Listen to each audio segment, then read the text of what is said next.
जय जगन्नाथ फ्रेंड्स, आपण मैंने तो वीडियो रे देखिए जानीपे ना मुझे आज कौन बनइबी। आपण मैंने यहाँ पोड़पिठा कि केक भली कहींपर कहीं मो तैयार कर पोड़पिठा किंतु यहाँ ऊपर जो गार्निशिंग करके केक टाइप सजाई देती। तो आज मु गोटे अलग प्रकार पोड़पिठा रेसिपी आपण मान सहित मुझे सेयार करी। सहीटा भी चिना बादाम बा आपण मैंने जो भुईंचण कहते ना सहीटा एवं सुजी को लेकिन एवं किसी वेजिटेबल को भी नहीं आम मैंने आज यही पोड़पिठा सेयार करवा। आपण मैंने कहींपर आम विभिन्न प्रकार वेजिटेबल फ्रूट्स एवं सुजी और बादाम को मिसेकी यही पोड़पिठाटी तैयार करवा। यही पोड़पिठाटी को खाइबापे आपण मानक बहुत टेस्टी लगे। किंतु आपण मैंने जब ये रेसिपी ट्राए करते ताले मते सियोर कमेंट करके कहे। प्रथम मु वेलकम करछि मोर यूट्यूब चैनल प्रगति किचन को। तो फ्रेंड्स देखंतु मु किछि जो वेजिटेबल एवं फ्रूट्स ऐड करछि मु आपण मानक वीडियो माध्यम रे कहि दोछि।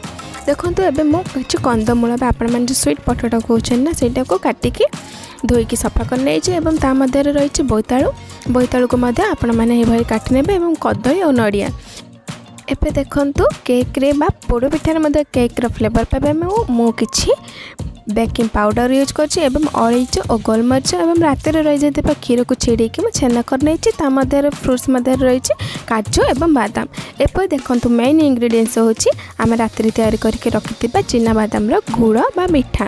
तो आम से को लेकिन आज पोड़पिठा प्रस्तुत करवा। तो प्रथमे चलते गोटे कुटुणी नहीं कि आम गोलमरिच एवं अलैच को यह भाव में कुटिकी आने बाहर जहाँद्वारा कि आम पिठार पकेले तार फ्लेवरटा बाजवा सहित बहुत टेस्टी लगे। एवं आसते आम गोटे कढ़ाई बा छोट कढ़ाई कि छोट बाउल नहीं पारे से आम 1.5 कप सुजी यूज करवा। सुजी को आम टिके खेलाई नवा।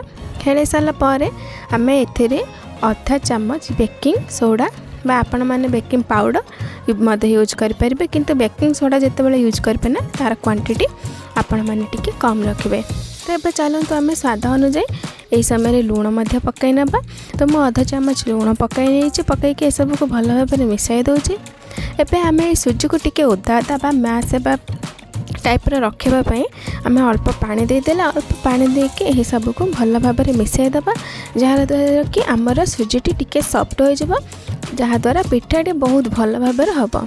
तो चलते आम यहाँ घोड़ाई 10 मिनट जाए रेस्ट हाँ छाड़ नवा। एवं आसतु आम से चिना बादाम भुई चणार जो मिठा प्रस्तुत कर रखी से चना को गोटे ग्राइंडर जार नवा। गोटे ग्राइंडर जार नहीं आम स्मूथ पाउडर करनवा। ता मध्य आम से बोईतालू एवं कंदमूल को चलतु गोटे प्रेसर कुकर साहाय्य अल्प पानी और अल्प लुण देकी सेगुड़िक को सीझाई देवा। आपण मैंने जदि चाहिए यही समय गोटे कि 2टी व्हिसिल लेके आपण मैंने सीझाई आनी पारे।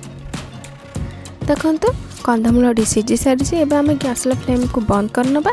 बंद करके प्रेसर कुकर जी गैस थी से काढ़ी आम फ्रूट्स जाक वेजिटेबल जाक चेक करनवा। देखिपे आपण मैंने आमर वेजिटेबल जाक बहुत भल भाव में सीझी सारी। तेज आम कौन करवा यही समय गोटे बाउल नवा। बाउल को आणिकी आम ये सब वेजिटेबल को काढ़ी बाहर ठंडा करने को छाड़नवा। ठंडा हो सारा टिके समय पर आपण मैंने गोटे स्पून साहाय्य या टिके मैश करने। जदि आपण मानक जदि इजी न होबा तबे गोटे बड़ डंकी साहाय्य मैश करके भाव करें। ये चलते आम यही समय कदली को ऐड करनवा। कदली को ऐड करके आम एथे मिसाई मैश करनवा चकड़ी नवा। देख जो कदली को मु टिके टिके करके चकड़ी देछि एवं अन्य किछि किछि रही जाइछि। एबे देखंतु आम जो से चिना बादाम भुई चना को ग्राइंडर करते तार पाउडरटी यही भाव में रहिबा। टिके टिके खदड़ा रहिबा जहाँद्वारा पिठाटी आमको खाइला बेले दाना दाना लगे। एबे चलते से पाउडर को आम यही क्वांटिटी साहाय्य 2 कप पकाई नवा। एबे हाथ साहाय्य आम यहाँ को बा सुजी सहित यही पाउडर को भल भाव में मिसाई दबा। देखंतु यही समय जब आपण मानक टिके पानी दरकार पड़े आपण मैंने पानी यूज करें नचेत आपण मैंने क्षीर यूज करें। कंचा क्षीर हो कि गरम क्षीर हो जब आपण मैंने चाहिए तो गरम क्षीर देके यूज करंतु पिठाटी आहरी टेस्ट लगे। देखो गोटे स्मूथ बैटर प्रस्तुत हो गला। एबे समय आम कौन करवा से जो वेजिटेबल को आम चकटिकी रखी बोईतालू एवं कंदमूल को यह समय ऐड करना तार पकईकि यही सब को पुणी भल भाव में मिसाई दबा।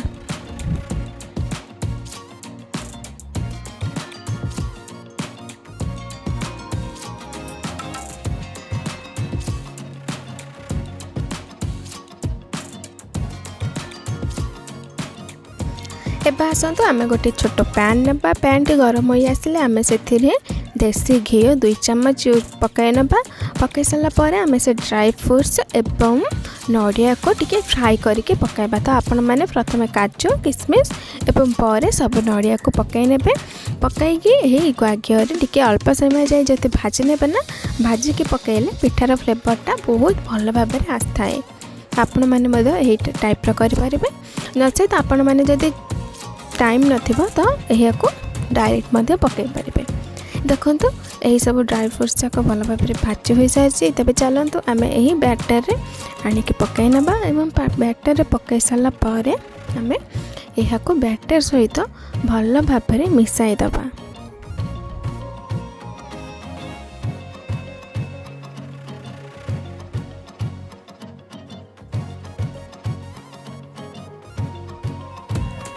एबे आमे प्रस्तुत करके जो रखीदे छेना से छेना को ए समय ऐड करना ऐड करके भल भाव में यहाँ टिके मिसाई दबा।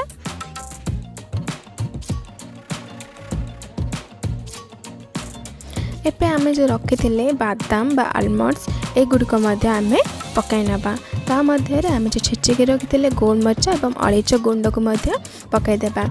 यही सब को पकईकि आम भल भाव में बैटरटी यही सब जाक सहित भल भाव में मिसाई दबा।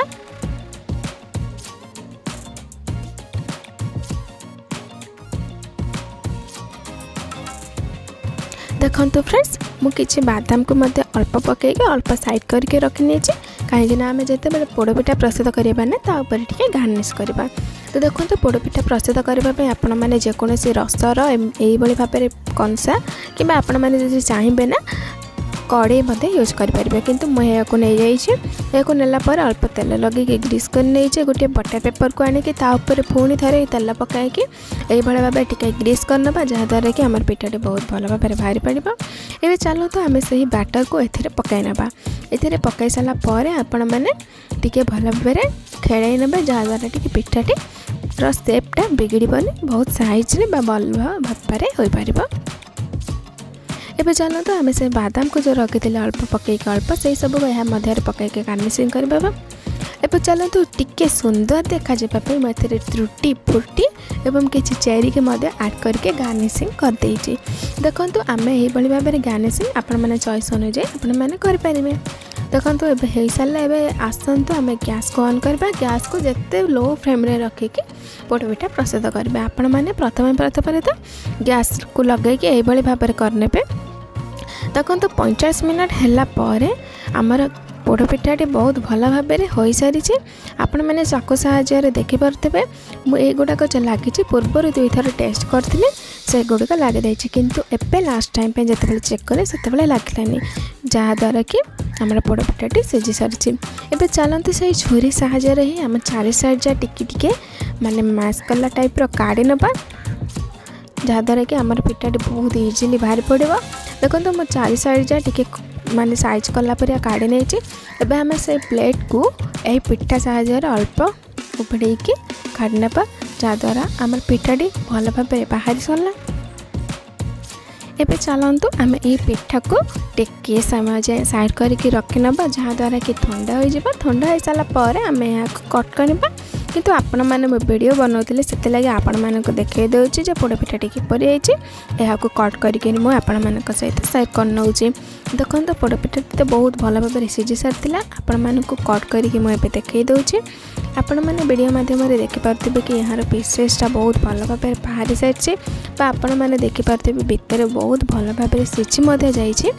एवं आपण मैंने जो ये व्हाइट कलर बा धला जो पार्ट देखुं सेटा हूँ कदली मुझे आपण मान सहित पूर्व सेयर करते जो आम कि कदली को पूरा भल भाव में चकड़े नहीं किसी कदली को छोट छोट यही भाव में छाड़ी देने जहाँद्वारा कि पिठार फ्लेवर आसवा सहित टे भल भी लगे।